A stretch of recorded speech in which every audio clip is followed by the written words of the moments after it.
അതായത് ഭയങ്കരമായ ഹൈപ്പ് ഒരു മമ്മൂട്ടി ലാലേട്ടൻ എന്നുള്ള രീതിയിൽ കൊണ്ടുവരുമ്പോഴത്തേക്ക് ഭയങ്കരമായ ഹൈപ്പ് ക്രിയേറ്റ് ചെയ്ത് നോക്കി. എന്നിരുന്നാലും ഗ്രൗണ്ട് ലെവൽ പ്രൊമോഷൻ വെച്ച് കുറച്ച് ഹൈപ്പും കാര്യങ്ങളൊക്കെ ഉണ്ട്. പക്ഷേ പടം വൈസ് നോക്കുമ്പോഴത്തേക്കും ഒരു മമ്മൂക്കയ്ക്ക് ഉൾപ്പെടെ ഭയങ്കര കോൺഫിഡൻസ് ആണ്. ലാലേട്ടൻ്റെ റോളൊക്കെ ഭയങ്കര സംഭവമായിരിക്കും എന്നൊക്കെയാണ് പറയുന്നത്. പടം കണ്ടാലേ അറിയാൻ പറ്റും. എനിക്ക് പേഴ്സണലി തോന്നുന്നത് വെച്ചാൽ ഈ നോർമൽ ഒരു ടൈപ്പ് പടത്തിൽ പോകും. ഇത്രയും സ്റ്റാർ കാസ്റ്റ് വരുന്നു എന്നേ ഉള്ളൂ. ക്യാരക്ടർ വൈസ് നോക്കുമ്പോഴത്തേക്ക് ഇവരെല്ലാം നോർമലായിട്ടുള്ള ആൾക്കാരായിരിക്കും അതിൻ്റെ അത് കാണിക്കുന്നത്.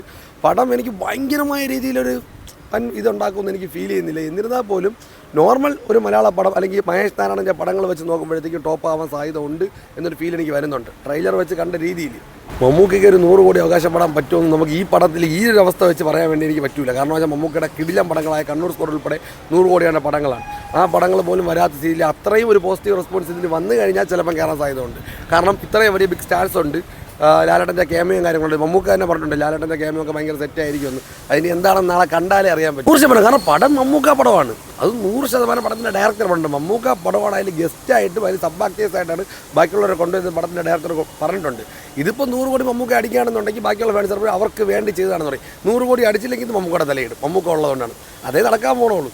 പടം വയസ്സ് നോക്കുമ്പോഴത്തേക്കും പടം ഒരു വൺ സംഭവമാകുമെന്ന് എനിക്ക് ഫീൽ ചെയ്യില്ല. എന്നിരുന്നാൽ പോലും മോശമാവാത്ത രീതിയിൽ പടം പോകുന്നൊരു ഫീൽ എനിക്കുണ്ട്. ബാക്കി നാളെ കണ്ടാലേ അറിയാം. എനിക്കെന്നെ വലിയ പ്രതീക്ഷ ഒന്നുമില്ല. ചില ട്രെയിലർ കണ്ടപ്പോഴും എനിക്കൊരു ബിലോ ആവറേജ് ഫീലാണ് കിട്ടിയത്. അതിൻ്റെ VFX ആണെങ്കിലും ഇപ്പം ലൈക്ക് മമ്മൂട്ടിയുടെ സ്റ്റണ്ട് സീൻസൊക്കെ ഉണ്ടല്ലോ, അത് കണ്ടപ്പോൾ എനിക്കൊരു VFXൻ്റെ ഫീലും എല്ലാം തോന്നി. പിന്നെ സിനിമ ഒരു മാസ് മസാല ആ ടൈപ്പ് ആയിരിക്കത്തില്ല. ലൈക്ക് ഒരു സ്റ്റോറി ബേസ്ഡ് ആയിട്ടുള്ള ഒരുപാട് നല്ല സീൻസൊക്കെ ഉള്ള സിനിമയായിട്ടാണ് എനിക്ക് ഫീൽ ചെയ്തത്. സിനിമ ഇൻട്രസ്റ്റിൽ കിട്ടി എനിക്ക് തോന്നുന്നില്ല. ഇൻട്രസ്റ്റിൽ കിട്ടി അടിക്കുന്നൊന്നും എനിക്ക് തോന്നുന്നില്ല കേട്ടോ, സീരിയസ് ആയിട്ട് പറഞ്ഞ്. എന്നുവെച്ചാൽ അത്രയ്ക്കുള്ളൊരു സാധനം ഉണ്ടെന്നോ അല്ലെങ്കിൽ എല്ലാ ഓഡിയൻസിനും ഇഷ്ടപ്പെടുന്നൊരു പടമായിരിക്കും എനിക്ക് തോന്നുന്നില്ല. മോഹൻലാൽ മമ്മൂട്ടി ഫാക്ടർ അല്ലാതെ ഈ സിനിമയ്ക്ക് ഹൈപ്പ് കൊടുക്കാൻ പറ്റിയൊരു ഫാക്ടർ ഒരു ജനറൽ മലയാളി ഓഡിയൻസിൻ്റെ ഇടയിലില്ല. മഹേഷ് നാരായണൻ്റെ സിനിമകളെല്ലാം ഓരോ സിനിമകളും മഹേഷ് നാരായണൻ്റെ ഓരോ വ്യത്യസ്തമായിട്ടുള്ള സിനിമകളായിരുന്നു. അതിൽ നിന്ന് വ്യത്യസ്തമായിട്ടായിരിക്കും. അതുകൊണ്ട് ജോണർ നമുക്ക് എന്താണെന്ന് വെച്ചാൽ ജയിലർ പോലോ അല്ലെങ്കിൽ ഒരു മാസ് മസാല പടം പോലെ ആണോ അല്ലെങ്കിൽ ഒരു എന്താണ് പറയുക വേറൊരു ടൈപ്പ് സിനിമയാണോ എന്ന് നമുക്ക് പറയാൻ പറ്റുന്നില്ല. ഒരു പോയിന്റ് ഓഫ് വ്യൂവിലെന്ന് വെച്ചാൽ ഈ സിനിമ ഇഷ്ടപ്പെടുന്നവർക്ക്, മഹേഷ് നാരായണൻ്റെ ഒരു ട്രീറ്റ്മെൻറ്റ് ഇഷ്ടപ്പെടുന്നവർക്ക് ഈ സിനിമ ഇഷ്ടപ്പെടുമെന്നാണ് എനിക്ക് തോന്നുന്നത്. അല്ലാത്തവർക്ക് സിനിമ കണക്റ്റ് ആവാനും പാടായിരിക്കും. ലൈക്ക് ഈ സിനിമ എന്താണ് ഒരു റിയലിസ്റ്റിക് മോഡലല്ല ഒന്നത്തെ കാര്യം, ഒരു ഫാൻറ്റസി മോഡൽ തന്നെയാണ് സിനിമ പടം വരയ്ക്കുന്നത്. എന്ന് വെച്ചാൽ നമ്മൾ പ്രതീക്ഷിക്കാത്ത ഒരു കാര്യങ്ങളൊക്കെ അത് കൺവിൻസിങ് ആയിട്ട് ചെയ്യാൻ പറ്റുവാണെങ്കിൽ സിനിമ ഹിറ്റാവുമായിരിക്കും.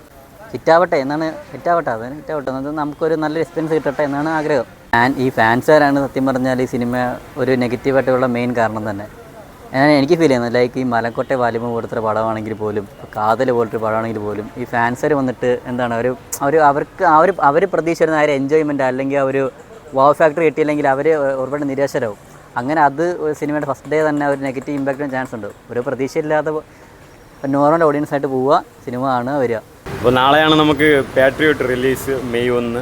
അപ്പോൾ സത്യം പറഞ്ഞാൽ ഒരു പ്രേക്ഷകൻ എന്ന നിലയ്ക്ക്, ഒരു ബിഗ് എമ്മിൻ്റെ ഒരു ഇഷ്ടമുള്ളൊരു ആരാധകൻ എന്ന നിലയ്ക്ക് ഒരുപാട് സങ്കടമുണ്ട്. കാരണം ഇത്രയും ഒരു വലിയ ബിഗ് എമ്മിനെ കിട്ടിയിട്ട്, ഇത്രയും ഒരു വലിയൊരു പടത്തിനെ കിട്ടിയിട്ട് അവർ നാളെ ഇറക്കുന്ന റിലീസ് എന്ന് പറയുന്നത് ഒരു ഹൈപ്പോ പരിപാടിയോ കാര്യങ്ങളോ ഇല്ലാത്തൊരു റിലീസാണ്. അപ്പോൾ ഈ 2 MSനെയും വെച്ച് ഒരു നല്ലൊരു പ്രൊമോഷനും കാര്യങ്ങളൊക്കെ ചെയ്ത് ഫസ്റ്റ് ഡേ സെയിലും കാര്യങ്ങളൊക്കെ നല്ല രീതിക്ക് ചെയ്യാമായിരുന്നു. പക്ഷേ എന്തുകൊണ്ടാണ് ഈ പ്രൊഡ്യൂസർ ആൻഡോ ഇങ്ങനെ ചെയ്തതെന്ന് മനസ്സിലാവുന്നില്ല. പിന്നെ ഹെവി പോസിറ്റീവ് റെസ്പോൺസ് വെച്ച് വേർഡ് ഓഫ് മൗത്ത് വെച്ച് ആളുകളെ കയറ്റാന്നുള്ള ഒരു എക്സ്പെക്റ്റേഷനിലാണ് ഇരിക്കണമെങ്കിൽ തിരിച്ച് റിവ്യൂ വന്നാലുള്ള സിറ്റുവേഷൻ ഭയങ്കര മോശമായിരിക്കും.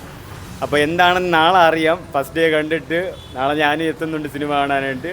ഇപ്പോൾ ഫസ്റ്റ് ഡേ കണ്ടിട്ട് എങ്ങനെയാണ് ഏതാണ് സിനിമയാണെന്ന് പറയാം. എന്നാലും എക്സ്പെക്റ്റേഷൻ ഒരുപാടൊന്നും വയ്ക്കുന്നില്ല. ബട്ട് MSനെ പ്രതീക്ഷയുണ്ട്.